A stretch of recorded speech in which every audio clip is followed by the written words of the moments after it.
Hello madlang people, mabuhay, char.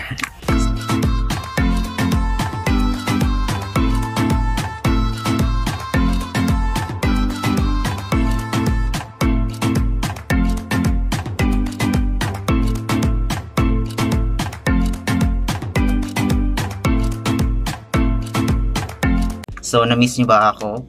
Malamang hindi, huwag na tayo maglokohan dito. Charing!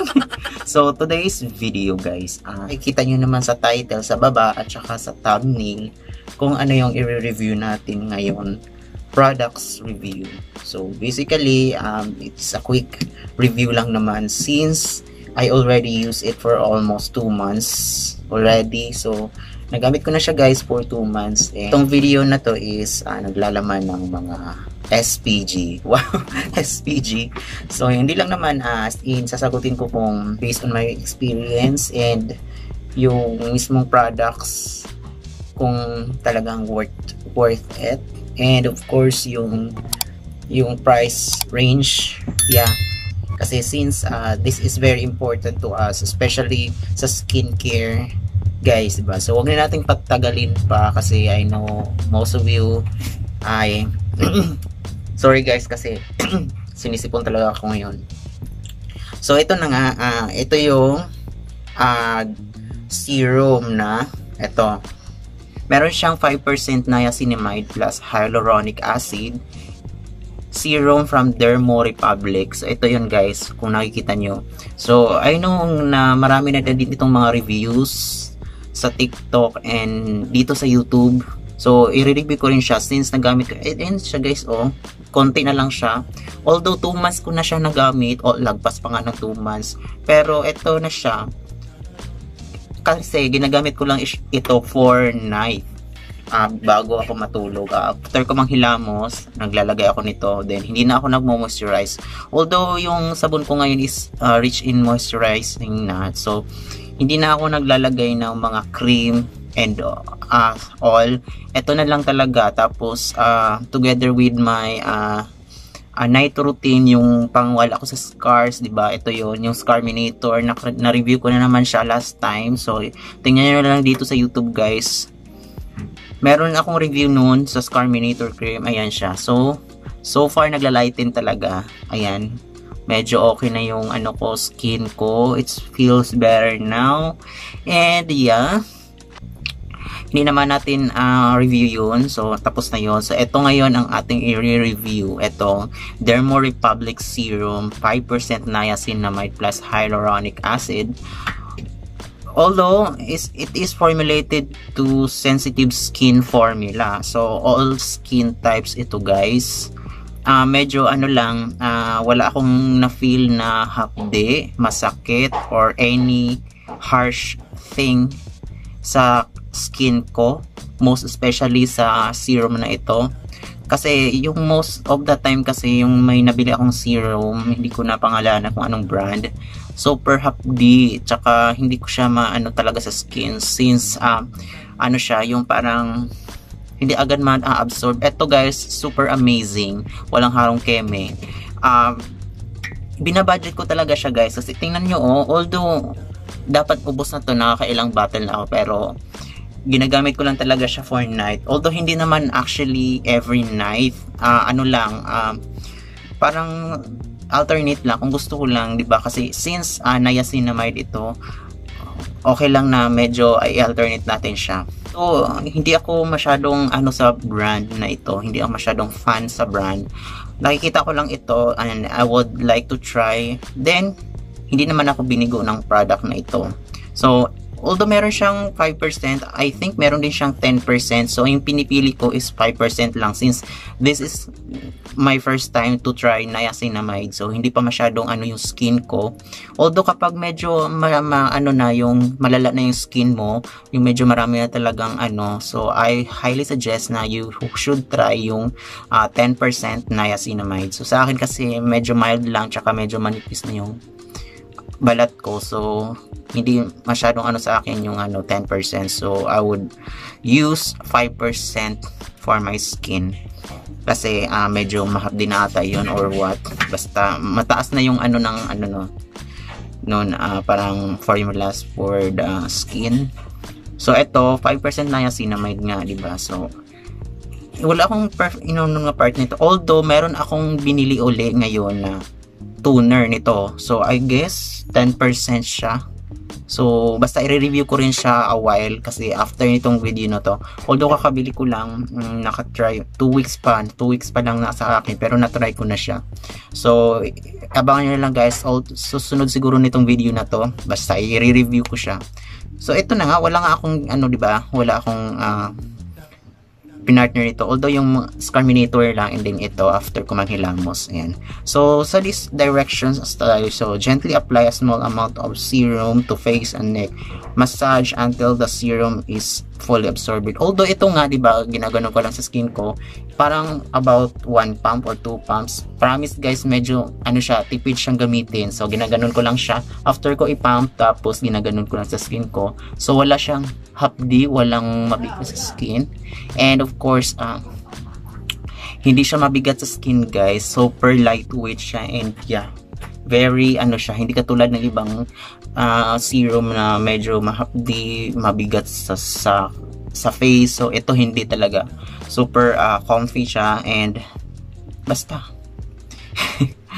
and yeah, ito of course dito naman tayo sa ingredients. So of course, di ba, ang main ingredients niya is niacinamide nga, di ba? So 5%, and then the aqua, propylene glycol, glycerin, small secretion, filtrate on leaf juice, sodium hyaluronic, and cellulose. So ito guys ay siya, so ito yung ano niya, although meron siyang ano pump lang siya, super ano siya, very ano siya ha, yung design niya is very aesthetic, so which is nagustuhan ko yung design niya, and then yung ano, yung packaging, yan, so very aesthetic siya.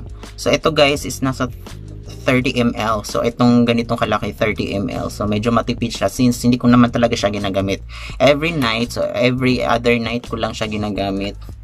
Then yeah, kasi kailangan natin ng niacinamide kasi yun yung nagkokos, kasi kapag wala tayong ano, yung walang niacinamide. So although guys, for all you know, yung niacinamide kasi is formulated to all skin types. So whether you are a dry skin, oily skin, or combination of that skin problems, ayan, so pwede nyo siyang gamitin. So ito ay very talagang essential sa skin natin. So hindi siya ano, basta essential siya, kailangan sa skin natin talaga ito. Ayan.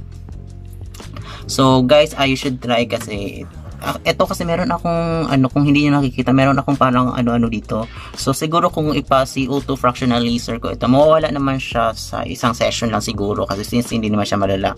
So far itong toner, ini-observe ko lang siya, kasi kung mawala, edi nice. Pero pag wala, edi tanggapin lang natin na let go. Char.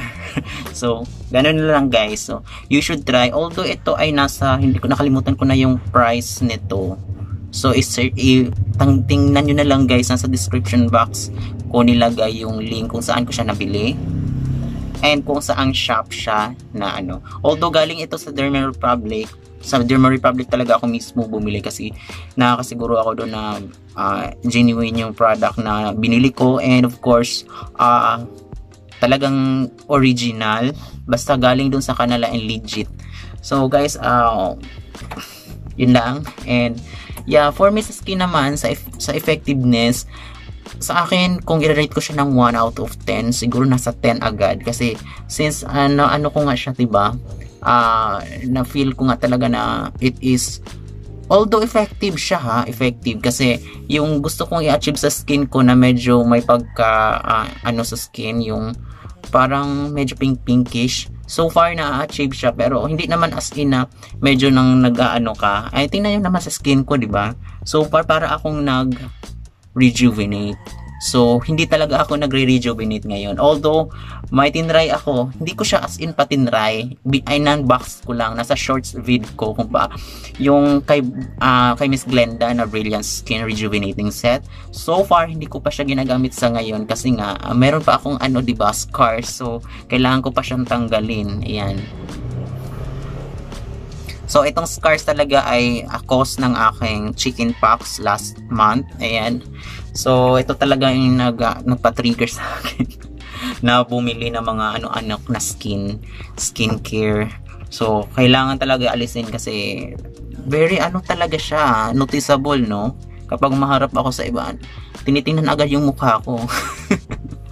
Especially when nag-interview ako sa Manila, so sinabi ko na I was infected by the chickenpox last week. So sabi naman niya it doesn't matter so far.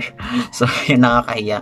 So ito talaga ay ayan, basta kailangan itong tanggalin kung matatanggal pa. So for yung Scarminator guys, very effective siya for me ha.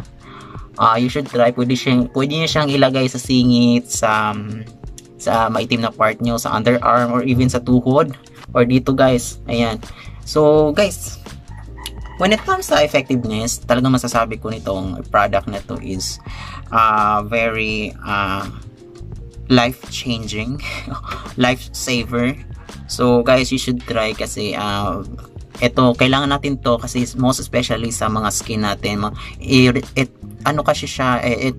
helps replenish yung skin barrier o yung mga natin. So, kailangan nyo rin mag-drinks ng more water every day. Ayan. So, para yung mga skin barrier natin is para siya lalabas, 'di ba? Yung mga sa pores. Ayan, sa pores talaga, guys. Kung malalaki yung pores niyo, yung open pores niyo sa kailangan nyo to. Hindi ko sinasabing basta kailangan nyo to guys kasi yan yung sa atin na basta niacinamide talaga yung perfect dyan, yung mga open pores na malalaki.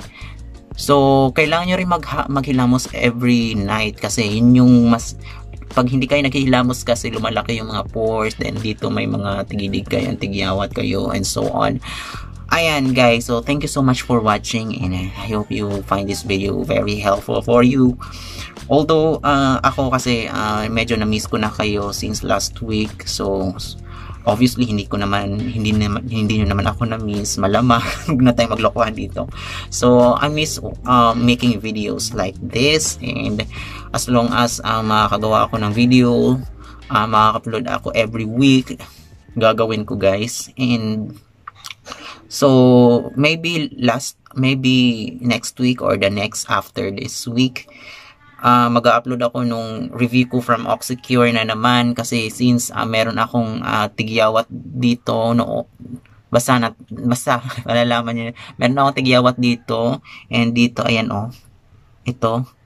So i-review ko siya when it fades away yung mga tigyawat dito.